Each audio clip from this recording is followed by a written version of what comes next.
एक दिन गौतम बुद्ध अपने शिष्यों के साथ कुटिया में बैठे थे।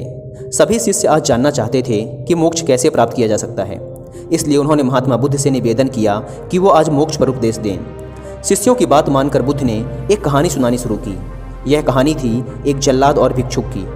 अपने राज्य का मुख्य जल्लाद, जिसने बहुत से गुनाहगारों को दंड दिया था, अब वह रिटायर होकर राज्य से बाहर एक कुटिया बनाकर अपना जीवन व्यतीत कर रहा था। उसे हमेशा लगता था कि उसने कितने लोगों की हत्या की है, वह कितना बड़ा पापी है। ऐसे ख्यालों से वह हमेशा घिरा रहता था। वह अपना सारा दिन पश्चाताप में ही गुजारता था। एक दिन वो रोज की तरह इन्हीं ख्यालों में खोया हुआ खाना खाने के लिए थाली परोस रहा था। तभी उसको बाहर दरवाजे से किसी की आवाज़ आई। उसने बाहर जाकर देखा तो एक भिक्षुक खड़ा था। भिक्षुक के चेहरे को देखकर ही जल्लाद समझ गया कि भिक्षुक बहुत ही लंबी साधना के बाद आज उठा है और भूख से व्याकुल भी है। जल्लाद के मन में आया कि जिंदगी भर तो मैंने बस हत्याएं ही की हैं। आज मौका मिला है कुछ पुण्य कमाने का, तो इसे गंवाना नहीं चाहिए। उसने भिक्षुक को पूरे सम्मान के साथ अंदर बुलाया। वह अपने खाने की थाली उसे दे दी। भिक्षुक खाना देखकर बहुत प्रसन्न हुआ।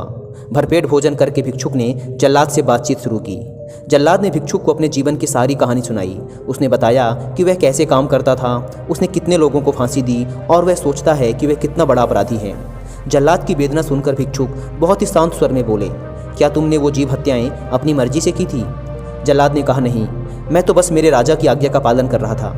मेरा कोई इरादा नहीं था उन्हें मृत्युदंड या सजा देने का। तब भिक्षुक ने कहा, फिर तुम अपराधी कैसे हुए? तुम तो अपने राजा के आदेशों का पालन कर रहे थे। तब जाकर जल्लाद को एहसास हुआ कि वह किसी गलत काम के लिए जिम्मेदार नहीं था। उसका कोई दोष नहीं है, वह तो बस अपना दायित्व पूरा कर रहा था। इस प्रकार जल्लाद का मन शांत हो गया।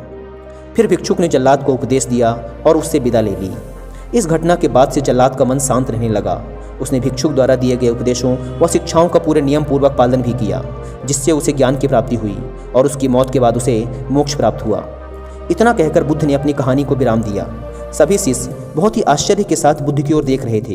किसी को समझ नहीं आ रहा था कि जिसने इतनी सारी हत्याएं की हों उसे मोक्ष कैसे प्राप्त हो सकता है।